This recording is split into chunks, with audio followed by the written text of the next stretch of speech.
Hi, I'm Scott. Well, I really went and did it this time. I posted a video asking for more questions, and boy did you respond. I've got tons of questions. So the next few videos are back to Q&A, which I know you guys love. This is episode 6, Q&A. You got questions, I got answers. Coming up next.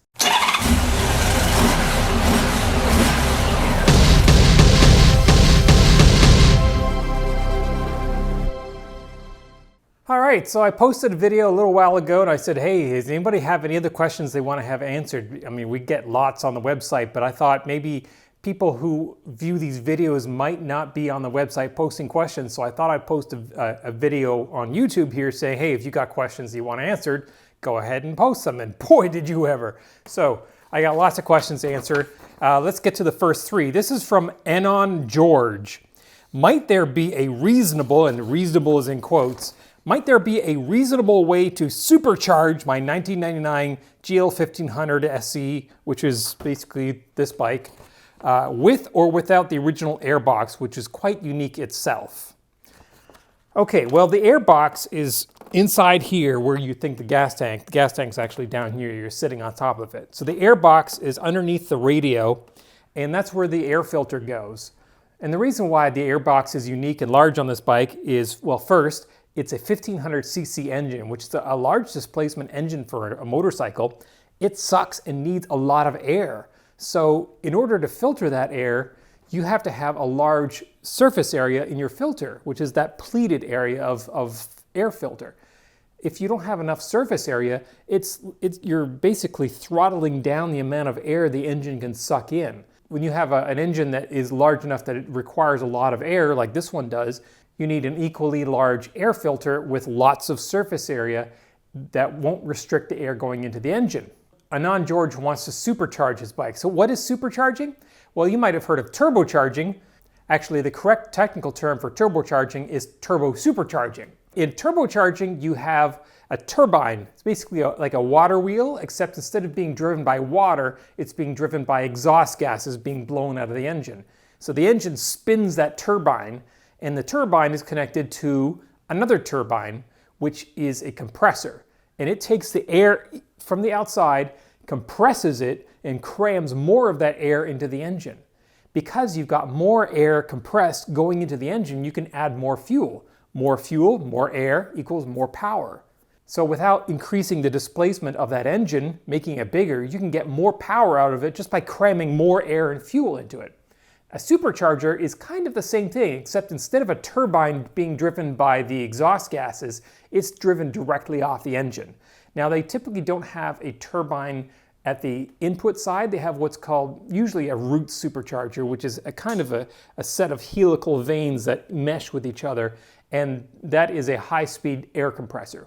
So you have this high-speed air compressor being driven directly off the engine, and it compresses the air so then you can add more fuel, and the engine gets more power. Now, there's no free lunch. When you add a turbocharger or turbo supercharger, it actually adds back pressure. It takes some work to spin that turbine, which adds back pressure to the exhaust, which means the engine has to work harder to push that exhaust out of the engine, so you lose some power. Supercharger being driven by the engine, it takes some of the horsepower being created by the engine to drive that supercharger. So you do use up some of the engine power in order to actually compress the air, but you get much more engine power back by adding more fuel and air. And of course, that causes commensurate decline in fuel efficiency. You use a lot more fuel. The main difference between the two, the turbocharger, it takes a second to spin up. So you rev the engine up, it starts spinning up that turbine, which spins up the compressor, which then starts putting more air in. So you have what's called turbo lag, which you may have heard of before. So you twist that throttle and you start accelerating, and then as the turbine starts to speed up, all of a sudden you get this power. So it's not all at once. You twist the throttle and it starts going, and then all of a sudden the turbo kicks in and you get all that acceleration. A supercharger has no lag. As soon as the engine starts spinning faster, it starts cramming more air into it and starts creating more power. So you get all that power right from idle. I've had cars with both turbo and superchargers. I've had several, in fact. I had a MR2 turbo, And I've had an MR2 Supercharge, which was really unique in that they used kind of like an air conditioning clutch on the supercharger. So the only time it would actually engage the supercharger was when you accelerated hard enough to put a large vacuum in the intake manifold. That way, if you drove gently or you were idling, the supercharger wasn't engaged and you got good mileage. And when you floored it and wanted that power, that clutch clicked on and you got a full supercharger boost and your car went fast. It was really kind of an interesting design. Now, back to Anand George's question about airbox. He wants to stuff a supercharger in there. Now, that's not unheard of with Goldwings. Randak created a supercharged GL1000 that was incredibly powerful.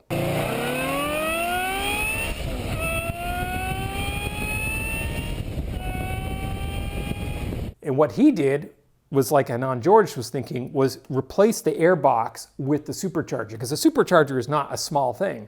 So he took out the airbox, replaced it with that supercharger. In a 1500, you don't really have a whole lot of options. You could take the airbox out and replace it with a supercharger, but where is the intake going to be? Maybe you could have take the radio out and maybe a low profile filter in here, but you're going to need a filter with a large surface area because you're going to be pulling an awful lot of air through there. Not only do you have a large displacement engine, but you've got all this extra air being sucked in because of your supercharger. Now that's only the very first problem. You've got to find a way of fitting the supercharger in there, ducting the air, and then you've got to find a way of driving it, maybe off the crank at the front where it drives the timing belts. You could maybe take power off of that, somehow get it up to there. Then you've got the rest of the induction system. You've got CV carburetors, 2 of them, 1 on each side, that are tuned by Honda to work on a normally aspirated engine like this, not supercharged. You start cramming way more air in there. Will those carbs adapt? Probably not. You probably haven't got a sufficient fuel flow to the carburetors because they're not designed for that kind of power production. So if you start producing a ton of power like that, you're going to start requiring a lot more fuel than the factory system is designed to produce. The fuel pump probably can't keep up. You'll end up emptying the float bowls and then you'll starve out the engine. And that's really, really bad in a supercharged engine. If you starve the engine of fuel when you're under boost, you basically get a super lean mixture, can cause massive detonation. And under forced induction like that with detonation, you can blow your engine apart. That's the kind of thing that takes out race cars. They go tearing down the drag strip and their fuel system isn't capable of supplying enough fuel to the engine, so it goes lean when the fuel basically runs out. And because of that lean mixture, the engine detonates and it detonates. You'll see those cars just blow to pieces on the drag strip. So that's another thing you got to think about. So there's a lot of technical stuff that goes into a conversion such as this.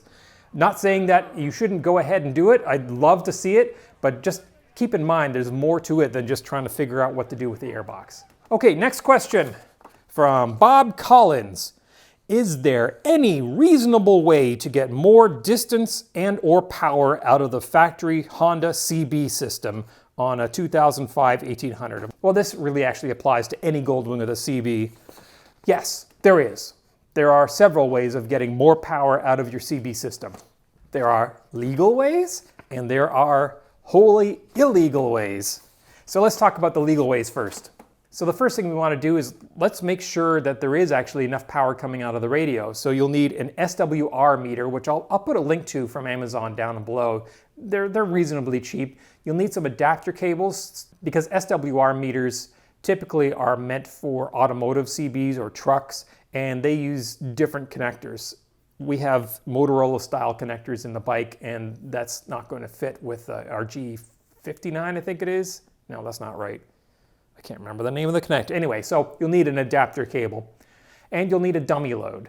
That will allow you to check when you transmit how much power is the transmitter actually creating. Ideally, you should be getting about 4 watts, which is the maximum legal output for a CB radio in North America. Next, if that checks out okay, you can also use your SWR meter to check SWR. SWR is standing wave ratio. So what happens is you have a tuned system from wherever the transmitter is in your bike. In this bike, it's right down here. Now you have a wire that goes from there up to this antenna, and that's where it ends. And with any antenna system like that, you have a resonance. So you have a certain length of antenna here that has a resonant frequency. Just like you have in a room, if I clap my hands in here, there's echoing going back and forth, and the frequency of that echo is dependent on how far apart the walls are. So sound travels back and forth between those walls, and how quickly it goes back and forth creates a frequency which you interpret as sound, and that's the resonant frequency of this room. Same thing goes for the antenna. You send electrical signal through there, an electrical wave at a certain frequency, and it will resonate in that antenna and the wire. So you have a signal transmitted up to the end of the antenna, and it hits the end of the antenna and it reflects backward. So there's your resonant frequency back and forth between the radio and the tip of the antenna. Ideally, you want that resonant frequency of the signal going back and forth to be very close to that frequency, or at least a multiple or divisor of that frequency that you're transmitting on. What happens when you do that is that it actually amplifies the amount of output. So if you have a wave that's going out and then coming back, and it's exactly in phase with what you're transmitting, you essentially double the radiated output of this antenna. Conversely, if it's not matched, you can actually have the wave coming back and canceling the actual radiated output, and you can actually end up having almost no radiated emissions from that antenna. So it's really important to get that SWR tuned exactly right. Unfortunately, we transmit on a whole bunch of different channels on our CBs. Ideally, typically, you will tune your CB for channel 19 because it's right in the center of the band. So you'll get the maximum output on that channel, and then it tapers off as you go down to 1 or up to 40. Now, if you travel in a group and you say you always transmit on channel 3 with that group, then go ahead, tune your CB to transmit the most on channel 3. I'm not going to try to explain how to tune your SWR in this video. That's a little too technical for this simple video.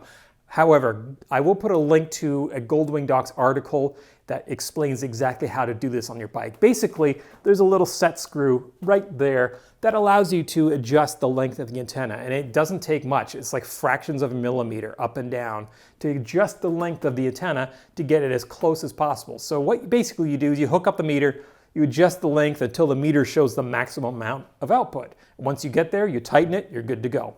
That's a legal way of increasing your output. Another way you can get more output from your antenna, replace your antenna with a taller antenna. Now, the antenna has to be the correct length because remember, it wants to be a divisor or multiple of the transmission frequency. However, especially with CB, which is AM, the taller the antenna, the more output and range you're going to get. Height means might.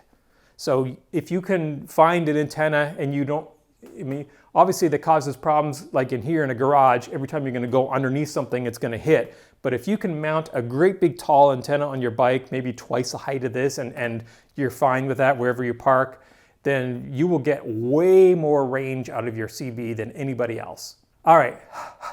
Wow, it's really cold here today. I can see my breath as I'm talking. It's snowing outside again. I'm recording this at the end of March and I can't believe it's still snowing. All right, so the illegal way you can increase power is with a linear amplifier. A linear amplifier is kind of just like the amplifier you would have to make your stereo louder in your car, except instead of working on audio frequencies, it works on radio frequencies, specifically those radio frequencies that the CB uses. Why is it illegal? Because in this country, the maximum legal output for a CB is 4 watts. You can get 100-watt linear amplifiers for your CB. And basically, you feed the CB output into this amplifier. The amplifier goes to the antenna. It takes a lot of power to run it. You can obliterate every signal for miles around. And that's why they're illegal, because it's supposed to be for local use. And people with these linear amps, they can talk for hundreds and in some cases thousands of miles on their CBs, which is totally illegal. So do I recommend you do that? No. But could you? Technically, yes.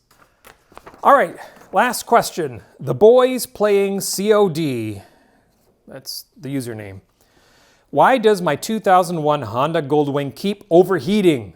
I ride it daily for 120 miles. It's fine. It runs fine, but it shows overheating on the temperature gauge. Could my gauge be broken? P.S. I've already taken it to Honda and got a new thermostat and have done all the overheating updates recommended by Honda harnesses, etc., and it still shows overheating. Should I just put a happy face sticker over my temperature gauge and ride on? Okay, well, I don't really recommend you do that because then you'll never know if your bike is overheating except when it starts spewing steam out. So what is going on here? You've already done the right thing. You've had, well, the right thing would have been to do it yourself, but okay, you had Honda look at it. They replaced the thermostat, in which case they probably have also replaced the coolant. In that case, your bike is probably not overheating. The temperature gauge on your bike actually has nothing to do with the thermostat at all. It has a completely separate sensor that's in a different location, and on the, I think you were on a 2001, so every Goldwing has one. They're in different places depending on which model Goldwing you're working on. It has a little sensor that just kind of pokes into the water jacket. It has a thermistor in there that changes its resistance based on the temperature. So then we send power through the meter down to the thermistor into ground, and as the thermistor changes, different amount of current flows and the meter changes. Those thermistors do go bad, and I think that's what's happened to you. You have a bad thermistor. So basically, if you just remove that sensor, replace it with a new one, plug it back in, and then you should be good to go. Now, there's ways of actually testing that. You can remove the thermistor, put it in boiling water, measure the output. If you have a look at the GoldwingDocs website, we've got people that have done this. We've got all the specifications that tell you how to do it. And then that will tell you whether it's actually registering correctly or not. I suspect it's not. You may just want to buy one, put it in there. I think that's probably going to be your problem. And that's it for this video. I hope you liked what you saw. If you did, please click like, then click subscribe and that little bell. It really helps us out when you do that, and you get notified whenever we post one of these fantastic videos. Plus, don't forget to check out the GoldwingDocs forum. We've got so many articles on how to do all kinds of different things onto your bike, DIY articles, friendly help, lots of people. We have 90,000 members there. They're so friendly, nice people. If you have any questions, any problems at all, they are more than willing to help. Thanks for watching.